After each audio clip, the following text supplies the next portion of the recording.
and welcome back to the PhatPhish Guitar Studio. I'm Dave, and in this video we're going to be doing a bit of a review and a demo of this. It's the Epiphone Wildkat. Okay, now the Wildkat is a guitar that's been in the Epiphone range off and on for a few years now. It sort of came onto my radar big time about a year or so back. Somebody pointed one out to me. It was a limited run with a Koa top and gold hardware. It looked absolutely gorgeous. Koa is a very, very nice wood. Shopped around, couldn't actually find one of those Koa ones, but while I was shopping I did play one of these, just the standard ones in natural, and I was quite taken with it. Completely different to the sort of guitar I normally play, but I thought, yeah, it could be a bit of fun, just get something different, so it kind of leads you down creative avenues that you might not otherwise go down. So I came away with this. Somebody pointed out to me, I haven't done a review of it yet, so let's go and have a look at what's going on with the Epiphone Wildkat. Before I get into detail though, usual warning, when I do videos like this, when I do demonstrations, I actually talk about what the product is, how it's built, how it works. I get a lot of negative feedback, I get a lot of hate mail of people for when I do these videos, say, you talk too much, why don't you just shut up and play the guitar? The reason I talk is because I assume that you've got a bit of intelligence and an attention span, and you actually want to understand what it is that's being played and demonstrated. If you just want someone who's going to sit and play the guitar, click the dislike button, go off and watch another video. The rest of you stick around and we'll take a look at what's actually going on with this guitar. As you can see, it's a fairly traditional sort of semi-hollow style guitar. It's a mahogany body, and it's what we call a centre block guitar. So it's kind of hollow all the way around here. This bit here where the trem's mounted there's a mahogany block on the inside of the guitar body. The top is maple. We're working at a little bit of a budget. We'll talk about pricing later on, but given the price point we're at and some of the other features on the guitar, compromises have to be made, and this is just a laminated maple top. So it's not a solid piece of flame maple, it's maple with a flame maple veneer. So that gives you the nice cosmetic look, but keeps the budget down by not using the more expensive timber in a big solid piece. For all it's hollow, it's not the lightest guitar. It's a little bit, possibly a bit heavier than you expect it to be. That's largely because of all the hardware that's going on. It's got this Bigsby. It's not a Bigsby original, it's Bigsby licensed, but it's still a big solid lump of Bigsby trem. A lot of metal there, all adds to the weight of the guitar. That's it. On a strap, it's quite well balanced. There's no problem with the feel of it, but it is possibly a bit heavier than you expect. In terms of electrics, we've got two P90 style pickups with nice chrome covers on them, and we've got down here we've got a volume control for each pickup, a master tone and a master volume. So 3 volume controls for only 2 pickups, but it's nice and versatile that way, and a 3-way pickup selector switch for bridge, both together, or neck pickups. As you can see, nicely appointed, nice gloss finish on the body. Bound F holes. Got a rosewood fingerboard with binding on it, and maple neck. The maple, when you look at it, I'll show some close-up pictures, it's very, very yellow. This isn't the fact that when I photographed this, the white balance on the camera went a bit funny. It's quite heavily stained. It's not a particularly natural shade for all this. This is actually called the natural version. It's quite yellow, but it's not unpleasing. And in terms of hardware down the headstock end, we've got a set of Grover tuners. Now, just on its own and acoustically,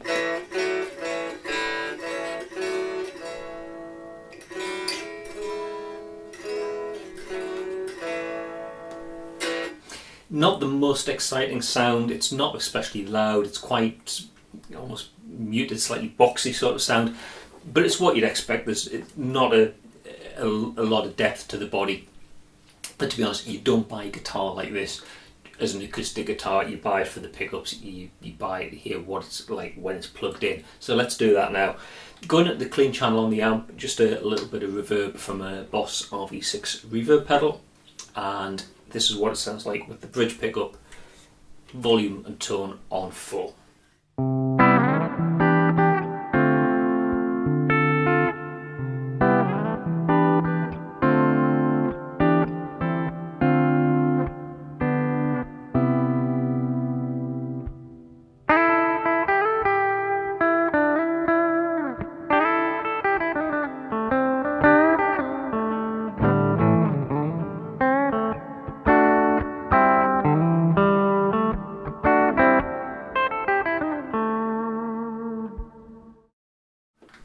both pickups together.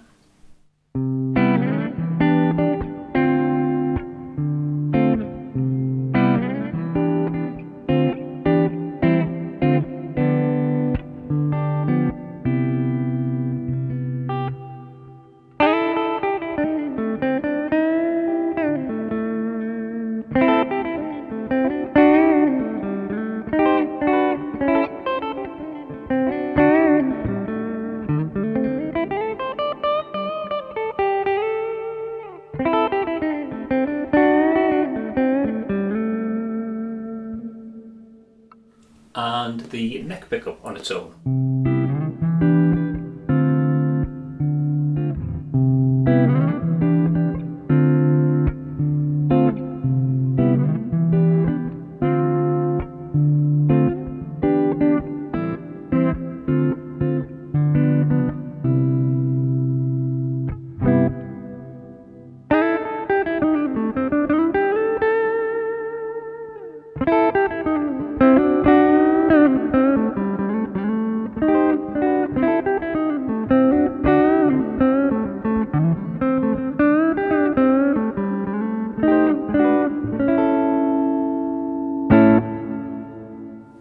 So not bad sounds on offer from those P90 pickups.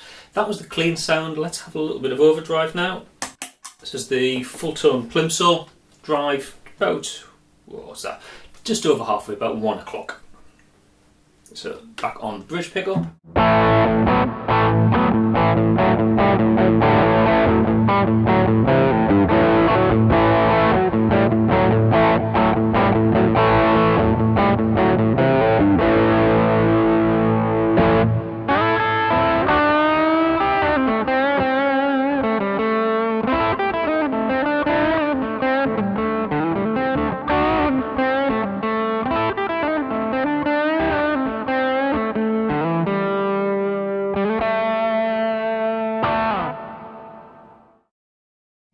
Both pickups together.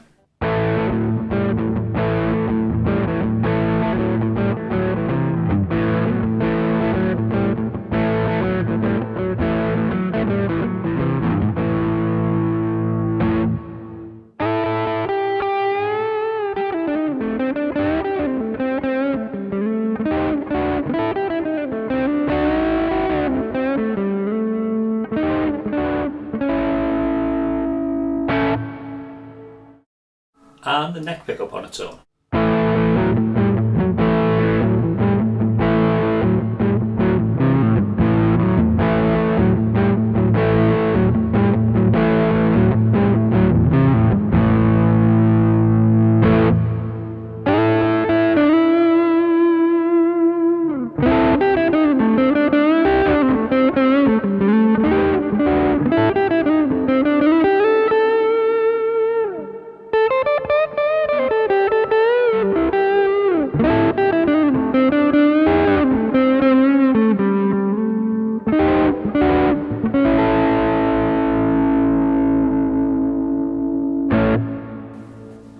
Okay, so it works quite well with an overdriven sound.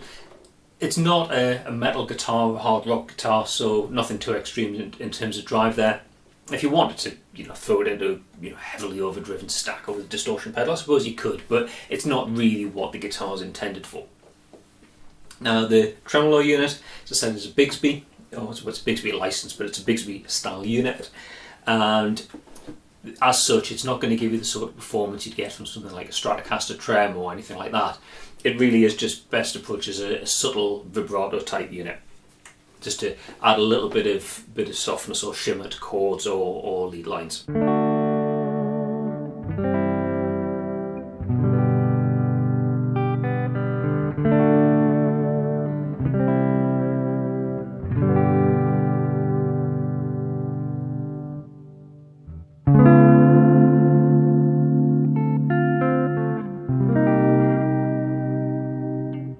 Yeah, it's nothing too extreme, but it's quite nice just for adding a bit of softness and a bit of colour to your playing. In terms of playability, certainly not a difficult guitar to wrap yourself around. I'm not the biggest guy in the world. I sometimes find like the bigger semi-acoustic guitars like 335s and so on, so they feel a bit awkward. But this is a little bit narrower at the around the bout, so reasonably comfortable. The neck is definitely on the chubby side. If you're familiar with classic big fat Gibson necks, it's starting to feel more like that. It's not a complete baseball bat, but definitely a lot more wood on that than you might find on just like a regular, like a Strat or something like that. Not uncomfortable though, and I think it kind of suits the guitar. You don't want a speed neck on something like this. It helps, personally I find, because of the strings that I'm using here. I normally play like a 9-46 set on a Strat or something that's got a 25.5-inch scale length. This being the Gibson scale length, 24 3/4. I'm playing a set of 10s, and by going up a gauge, the bit heavier. The tension's not bad. It's certainly setting 9s felt a bit too slinky on it.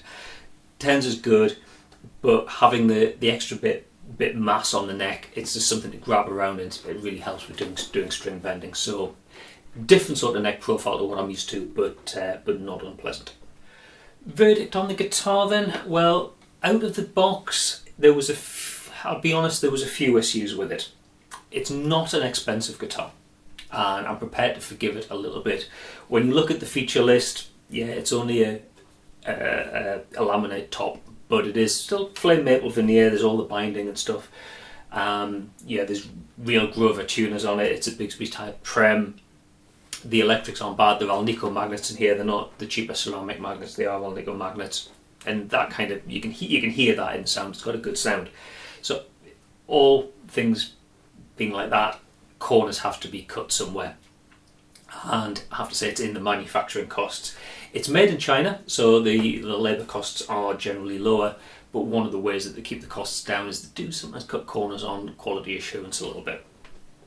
So the issues that I had with it, the action was rather high and not something that could be adjusted just by winding the bridge down slightly. The nut was cut far too high, so I had to get a luthier to just cut the slots a little bit deeper and get the action down. It was a case of you could get the guitar in tune. When you press the strings down, they were actually going sharp because there was so much travel in them before they got down to the fret, just because the nut was too high. Relatively easy, low cost adjustment though. It's a bit of an annoyance that it has to be done after you've bought the guitar, but when you consider how low cost the guitar was, it was about £320, which is not for a guitar nowadays is not a whole lot of money. So there was that. The other issues were with the frets around this part of the neck, sort of 12 up to about 17th fret. There were one or two high frets where the guitar played okay, but if I bent a string, it was choking out. Went along with the fret rocker, and yeah, there was a few high frets. Nothing that couldn't be addressed by a fret dress. So I got luthier. He did the nut, he did the fret dress for me as well. But it was just things that in a more expensive guitar I would have expected to have been done in the factory. With a lower cost guitar like this, you're kind of playing the lottery a little bit. The job got done really well first time.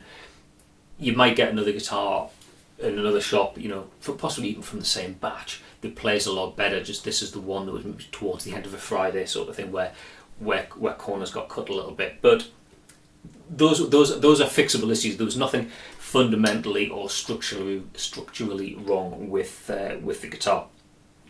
A couple of modifications I made myself was the strap buttons. I always put a set of Jim Dunlop dual design strap locks on. They're my strap lock of choice. They're much better than just having the regular strap buttons. You've got something nice and secure, so you can play your guitar standing up and you don't worry about the strap falling off. The other thing, the more major upgrade, was the bridge. It came with the standards like Epiphone Tune-o-matic. I replaced that with this one, which has got roller saddles. Really, it's just the angle that the strings come over. There was a little bit of friction with the standard bridge, so went to Northwest Guitars, who I buy spare parts from fairly regularly. Great bunch of guys, and got this replacement roller bridge. It wasn't particularly expensive and definitely improved tuning stability. So verdict on the guitar, for the money, not too bad. A few sort of issues, but nothing that couldn't be addressed. So, taking into account the cost of the guitar itself, the labour for the fret dressing, the nut work, the replacement bridge, comfortably change out £400. And I think, yeah, that's, as it is, it's good value for money. It's not the sort of guitar, like I say, I would normally play, but if you're into this, this style of guitar, if you're playing more like, rock and roll, rockabilly type of music, or you just want something like I did, something a little bit different, get you out of playing your usual blues licks and just experimenting, and it's got a different feel to it. It's definitely worth looking at. So there you go, the Epiphone Wildkat. This is the natural one with a flame metal top. It's also available in different blue and red. There's also a white one which is quite blingy. It's got gold hardware and sort of like sparkly binding, which is a little bit more expensive. But this, I think, is it's got issues. It's like I say, out of the box, it wasn't perfect, but with a bit of work, a totally usable guitar. And I'm going to have certainly been having fun with this, and will continue to have fun with it. I'm not saying it's going to be like a very, very long-term visitor in the collection, but I'm certainly quite happy to have it around for now. Hope you found that interesting. If you did, please click like, and if you really enjoyed it, please click subscribe down there to be notified of any other videos that I upload onto the channel. If you've got a question or a suggestion for a future video, you're welcome to leave a comment down there, but if you've got a question, you're probably better off going here, filling the form in, sending that in, and I'll try and get around to answering it in a future video. The reason I say that is I don't always see the comments that get left on videos, but that form kind of sends the questions direct to me, so I will see it. Okay, that's all for now. Thanks for watching, and I'll see you in another video next time. Bye for now.